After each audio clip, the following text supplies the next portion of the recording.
Bienvenue à tous. Afrique Presse, l'actualité en débat sur RFI et TV5 Monde. C'est avec Pierre Benoît pour TV5 Monde, Marie-Roger Biloa, Africa International, et puis Pascal Hérault, l'opinion. Et c'est autour de 3 sujets cette semaine. En France, François Hollande ne sera pas candidat à un second mandat. Beaucoup de dirigeants africains perdent là un allié et sans doute un ami. À droite, François Fillon, qui sera, lui, le candidat à la présidentielle de 2017 pour la droite et pour le moment muet sur l'Afrique. Il y a aussi la mort de Fidel Castro, un révolutionnaire cubain certes, mais aussi un héros africain. Et puis enfin, le Cameroun, où la question anglophone refait surface. D'abord, François Hollande qui a donc décidé de jeter l'éponge au terme d'un seul et unique mandat à la tête de la France. Annonce faite jeudi soir par le chef de l'État français. On l'écoute. Aujourd'hui, je suis conscient des risques que ferait courir une démarche, la mienne, qui ne rassemblerait pas largement autour d'elle. Aussi, j'ai décidé de ne pas être candidat à l'élection présidentielle. Voilà, François Hollande, très bref, une décision sans précédent, Pierre Benoît, sous la Ve République. L'Afrique tiendra, on le sait, véritablement une place importante à l'heure du bilan de son quinquennat. Absolument, parce qu'il y a eu le premier épisode sur le Mali, avec l'intervention militaire extrêmement rapide lorsque les djihadistes du Nord voulaient fondre sur Bamako. Ensuite, l'intervention humanitaire, en tout cas décidée également dans l'urgence sur Bangui, puisque la tension était très vive et il y avait un début de massacre annoncé. On a même parlé de génocide, situation pré-génocidaire. Et dans l'ensemble, une politique africaine très active, mais aussi extraordinairement concentrée sur la dimension politico-militaire, avec un ministère de la Défense qui a finalement fonctionné comme un appendice de la diplomatie française sur le continent. Alors, il y a la dimension humaine aussi, Marie-Roger Biloa. François Hollande entretenait vraiment des relations très proches avec un certain nombre de dirigeants. Je pense notamment, par exemple, au président de Guinée-Conakry, Alpha Condé. Oui, c'est vrai, mais ça me fait drôle de parler de lui au passé. Il est oui, non, mais le vrai bilan interviendra au mois de mai prochain, voilà, bien sûr. Et en plus, je pense que les relations qu'il a avec tel ou tel vont se poursuivre, même après qu'il soit plus président. Et ce qui est intéressant aussi, c'est que son attitude se joint à un débat qui a eu cours aussi en Afrique. On a vu là, lui, qui fait un seul mandat, et 2 autres candidats, Sarkozy et Juppé, qui avaient aussi annoncé qu'ils faisaient un seul mandat. Et je pense à Patrice Talon, qui a gagné l'élection présidentielle au Bénin en disant qu'il allait rester faire un seul mandat. Voilà, donc cette histoire de mandat unique est intéressante parce que ça... Bon, et c'est assez inédit. Et je pense que le lien aussi avec l'Afrique, c'est que on voit Yahya Jammeh qui se présente aujourd'hui, je ne sais pas pour la énième fois. Oui. Et je crois que ça va résonner un petit peu quand on a échoué. Échoué, on va faire le bilan de Hollande. Je pense qu'il est meilleur qu'on le pense. Mais lorsqu'on estime ne pas pouvoir rendre à son peuple les services qu'il est en droit d'attendre, dire je m'arrête, ça c'est une leçon. Une attitude très démocratique, Pascal Hérault. D'ailleurs, d'où cette espèce de méfiance, en tout cas de position de retrait de François Hollande vis-à-vis de certains dirigeants d'Afrique centrale qui, évidemment, eux, ne pensent qu'à perdurer au pouvoir. On peut citer M. Kabila, on peut citer M. Nkurunziza et bien d'autres. Oui, il a été beaucoup plus proche pendant son mandat des dirigeants d'Afrique de l'Ouest, notamment d'Alassane Ouattara, ou des dirigeants de l'internationale socialiste. Je pense à Alpha Condé, je pense aussi à Ibrahim Boubacar Keïta ou à Mahamadou Issoufou. Avec l'Afrique centrale, ça a été plus compliqué parce qu'il avait dit qu'il romprait avec la France-Afrique. Il avait dit aussi pendant la campagne que les valeurs démocratiques prévalerait. Donc il a un peu délégué à l'Afrique centrale à son ministre de la Défense, Jean-Yves Le Drian, qui lui a fait le boulot avec ces dirigeants-là. Et avec réalisme d'ailleurs, notamment avec... porté beaucoup sur la sécurité. Oui, bien sûr. Cette relation. Avec Idriss Déby, il a fallu évidemment privilégier d'abord les opérations de défense la réelle-politique, et de lutte c'est contre le pragmatisme. Après, il y a eu l'opération dans la bande sahélienne qui a fait suite à l'intervention l'intervention française au Mali. Donc on a privilégié le pragmatisme. Voilà, on aura l'occasion évidemment de reparler de François Hollande et de ses relations avec l'Afrique à l'heure du bilan du quinquennat, c'est-à-dire en mai prochain. Alors justement, à droite, Marie-Roger, on a déjà le nom du candidat, en tout cas la droite républicaine, c'est François Fillon. Pendant tous les débats lors de cette primaire qui associait notamment l'ex-président Sarkozy ou l'ancien Premier ministre François Juppé, les questions africaines ont été complètement occultées. Oui. Je dirais que c'est un peu pareil avec Hollande. Lorsque Hollande a été élu, bon, ses liens avec l'Afrique étaient ténus. Bon, il connaissait peut-être IBK parce qu'ils étaient dans l'international socialiste, mais on ne peut pas dire... Voilà, on se disait, qu'est-ce que ça va devenir après Sarkozy, qui avait été très interventionniste, et Chirac, qui était l'ami de l'Afrique. Il a quand même développé, il a un bilan très, très fort, Hollande, sur l'Afrique par rapport à d'autres. Voilà. Et c'est bien qu'on ne sait pas. Fillon, peut-être aussi, qui va développer une nouvelle relation. Alors, l'hypothèse d'un François Fillon élu, l'hypothèse, je dis bien hypothèse, d'un François Fillon élu au mois de mai, est-ce qu'il va s'adapter? Lui aussi va finalement s'adapter comme les autres? Sans doute, parce que ces personnalités ne travaillent pas seules. Il y a déjà un entourage autour de François Fillon assez important. Il y a les militaires aussi. Qui s'est exprimé, d'ailleurs, à quelques occasions sur ses idées en termes d'économie et de continent africain. François Fillon, le pragmatique, il sait très bien que la France est un peu en perte de vitesse sur le continent, donc il va falloir réinverser la tendance, notamment remettre les entreprises françaises au niveau où elles étaient il y a encore une dizaine d'années. Et puis François Fillon aussi, il a une vision conservatrice. On l'a bien vu dans les débats, etc. Et il a eu cette sortie le 31 août 2016 dans la Sarthe, qui est son fief. Non, la France n'est pas coupable d'avoir fait partager sa culture au peuple d'Afrique. Donc c'est une révision, une vision, disons, plutôt unilatérale de la colonialisation.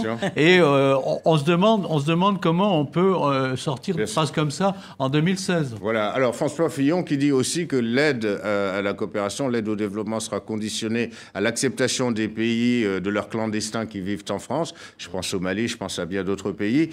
Pour autant, est-ce que finalement il va amener à faire preuve de réalisme comme ses prédécesseurs, Pascal? Ce qu'on peut dire déjà, c'est que tous les présidents de la Ve République, leur légitimité internationale, elle passe par l'Afrique. C'est le soutien aussi des Africains qui fait qu'on a une voix qui porte dans le monde. Donc François Fillon devra en tenir compte. Oui. Sur sa ligne, je pense qu'il sera dans une ligne comme Sarkozy ou comme Hollande. Au début, il va annoncer la fin de la France-Afrique.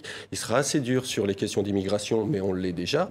Quand on voit le dernier sommet de Malte, François Hollande, Angela Merkel sont allés négocier de l'aide contre un contrôle des migrants. Donc ça, rien ne changera. Après, sur les questions mémorielles, je pense qu'il sera aussi... Il ne sera pas dans la repentance, il l'a dit plusieurs fois. Il était allé au Cameroun et il avait fait une petite bourde à l'époque parce qu'il avait nié les actes de l'armée française contre l'IPC à l'époque. Donc voilà, pragmatique, ce sera un président classique qui aura besoin de l'Afrique aussi pour se légitimer. Président classique s'il est élu. N'allons pas plus vite que la musique. N'allons pas plus vite que la musique. Voilà. RFI TV5 Monde. On en vient à notre deuxième sujet, c'est la mort du dirigeant historique cubain Fidel Castro à l'âge de 90 ans. Fidel Castro, chef révolutionnaire bien sûr, mais aussi un héros africain. Le sujet est résumé par Nicolas Dudoué de TV5 Monde. La libertad, la liberté, le sel d'une vie, le socle d'une amitié indéfectible entre Fidel Castro et Nelson Mandela. Il n'est pas de hasard si tout fraîchement libéré des geôles de la prison de Victor Verster en 1990, Nelson Mandela réserve sa première visite à l'étranger au président Maximo.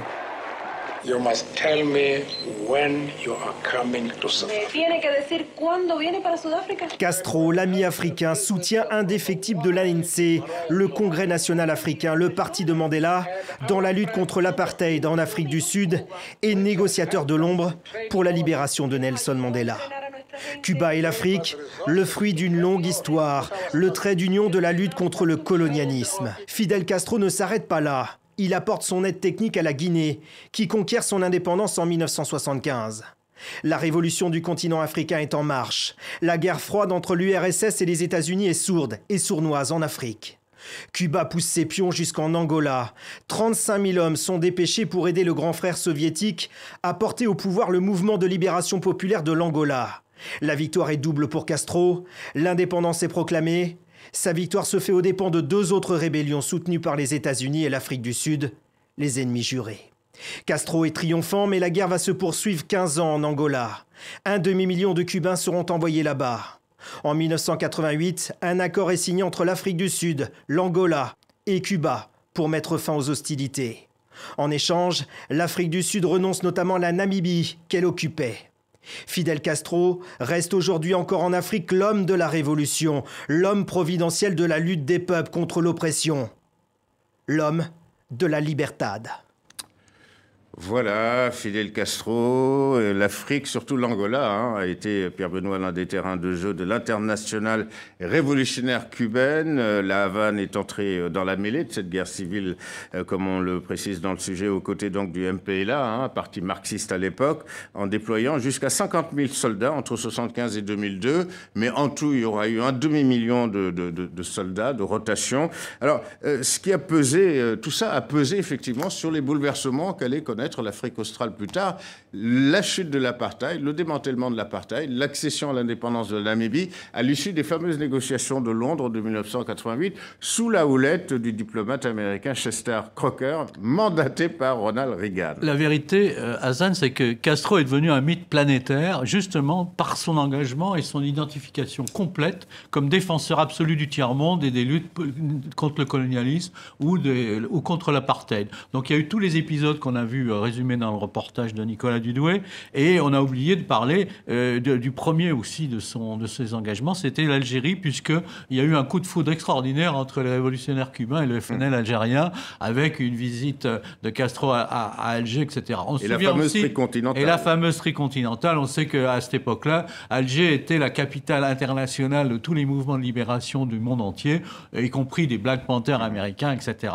Et donc, dans cette mythologie-là, il y a le rôle décisif de l'Afrique. Pourquoi ? Parce que c'est en Afrique que se confrontent finalement les 2 blocs, le bloc soviétique et le bloc occidental et américain. Voilà. Et donc, la ligne de fracture, elle se joue notamment en Angola, avec le MPLA marxiste soutenu par l'Union soviétique, et puis l'UNITA et le FNLA de l'autre côté. Tout le monde connaît cet épisode, c'est la fameuse opération Carlota. On a parlé de 30-50 000 soldats cubains, mais il y a eu des rotations, et ça a été véritablement un élément militaire décisif pour la victoire et la consolidation de MPLA au pouvoir. Et jusqu'à aujourd'hui, il y a une coopération militaire entre l'Angola et Cuba, qui perdure en Angola. Mais c'est vrai qu'il y a eu des Cubains qui sont formés et qui ont...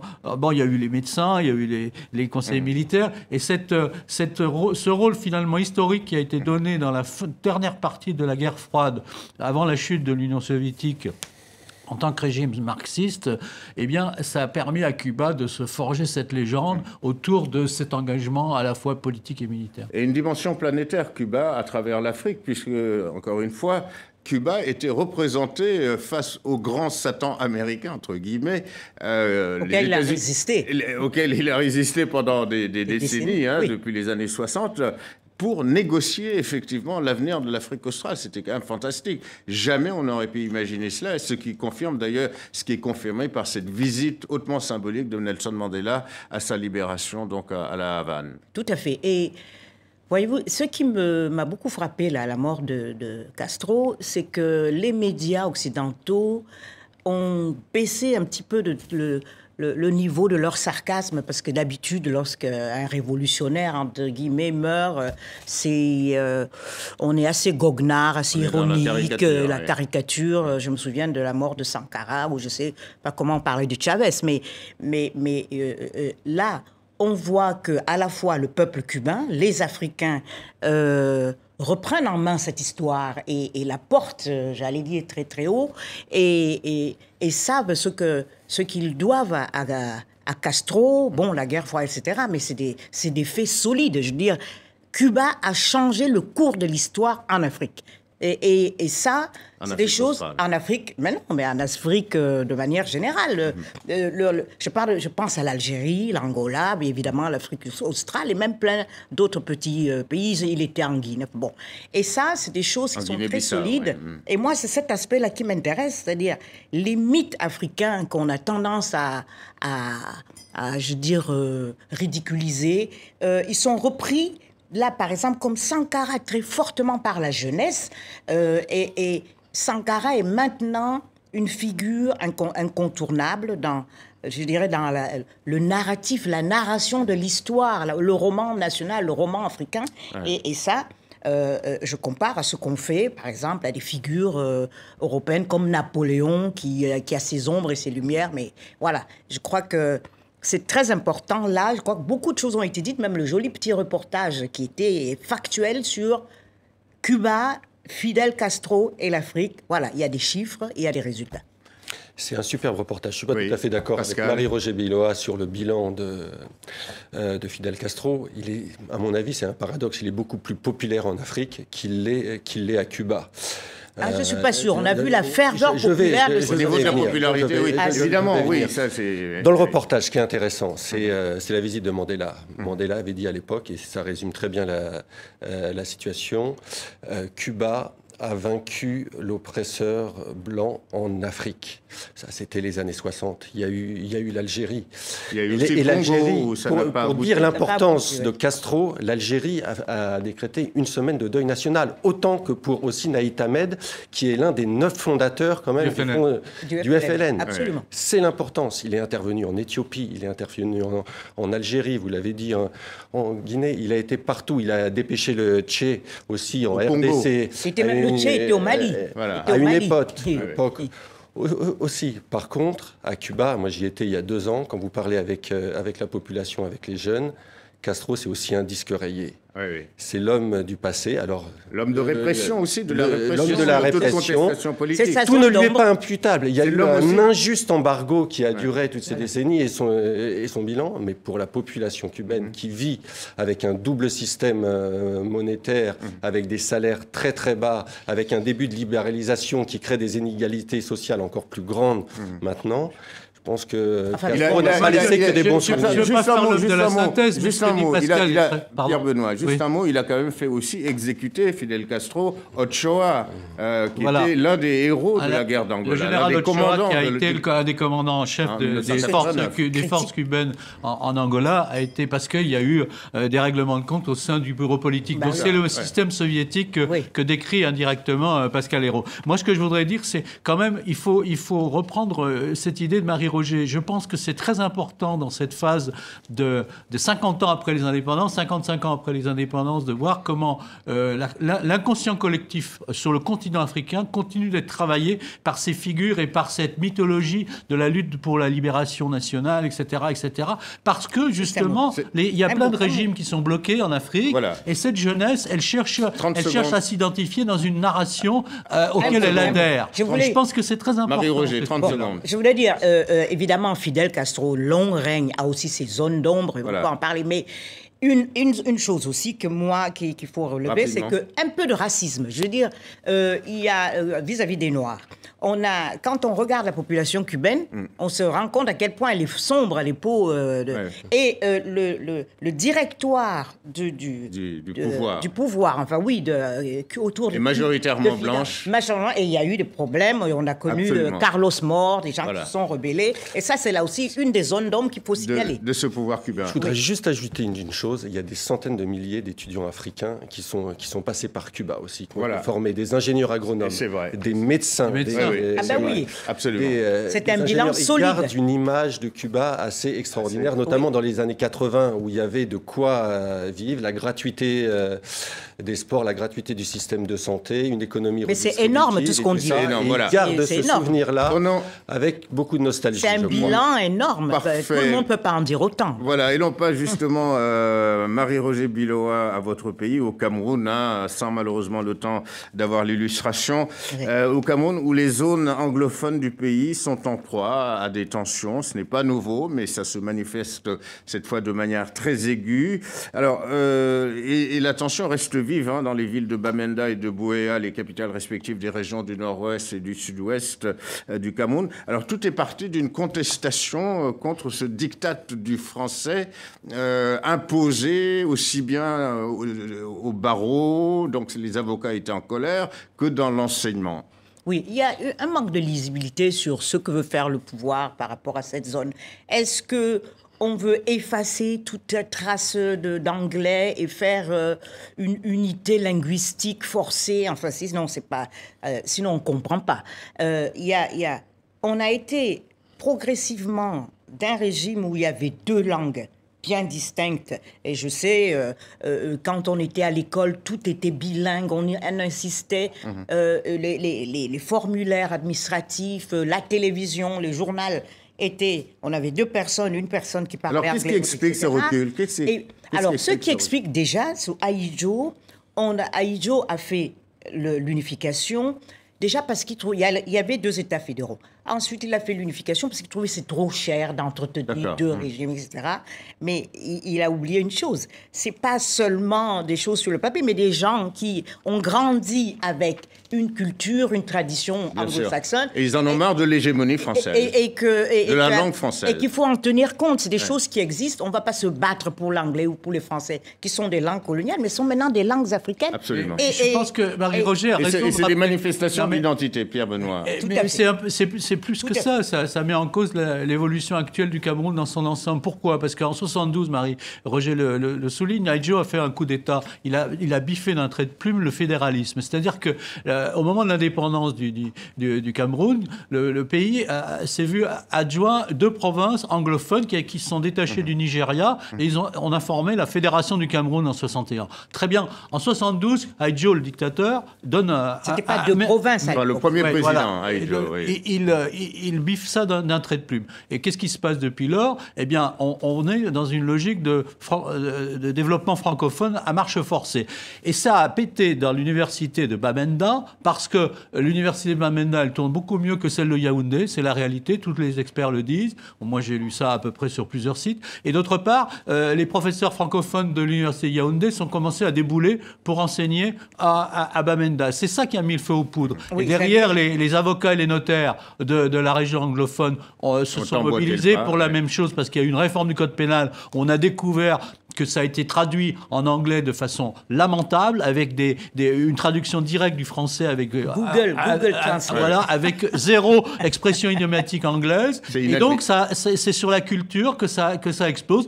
Et les provinces anglophones réclament le retour au fédéralisme. Absolument. Voilà. Alors en plus, ce qui est paradoxal, Pascal, c'est que cette région, cette zone anglophone est vraiment sous-développée, laissée pour compte par le pouvoir central, tout comme d'ailleurs l'extrême nord du Cameroun. Or, il se trouve que c'est dans cette zone anglophone que le pétrole camerounais a été découvert. C'est aussi une zone très très riche, mais qui est complètement sous-développée. Un ami me disait que pour faire 30 km, il faut 3 heures, 30 km de route, parce que c'est sous-développé. Au Cameroun, je ne vais pas revenir sur les faits historiques, mais le bilinguisme et le développement n'est pas égal dans le pays. Vous l'avez rappelé, la région de tout l'ouest et le sud-ouest est très riche. C'est le pétrole, mais c'est pas que le pétrole. C'est les plantations de thé, c'est l'EVA, il y a du cacao, il y a du café, il y a de l'huile de palme. Historiquement, c'est une région très très riche.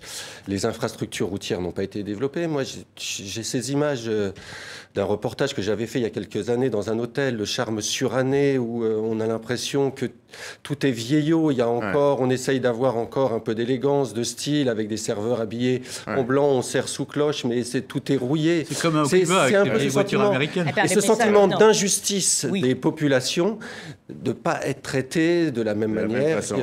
C'est peut-être un peu le résultat aussi de l'immobilisme de ce pouvoir de Paul Biya. À 37 ans de pouvoir, les choses sont restées quasiment figées.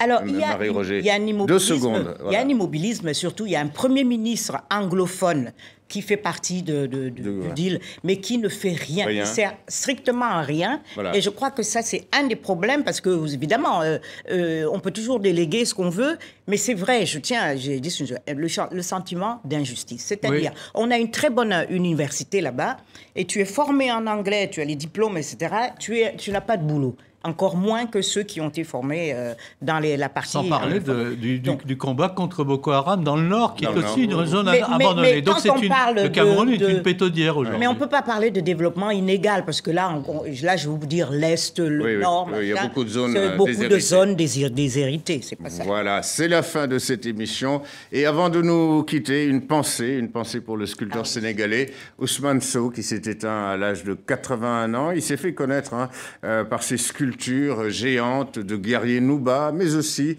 de grandes figures historiques comme Victor Hugo, évidemment, le grand écrivain français, Nelson Mandela, qu'on ne présente plus, et tant d'autres. Alors, il avait été admis à l'Académie des Beaux-Arts, ici en France, avec le parrainage d'un de ses fidèles admirateurs et amis, qui n'est autre que l'ancien président sénégalais, Abdou Diouf. Voilà, c'est la fin d'Afrique Presse. Merci Pierre Benoît, Marie-Roger Biloa et Pascal Hérault, ainsi qu'aux équipes techniques et rédactionnelles d'Afrique Presse. Vous pouvez bien sûr retrouver cette édition sur les sites de RFI et de TV5 Monde. Grand merci de votre fidélité à Afrique Presse.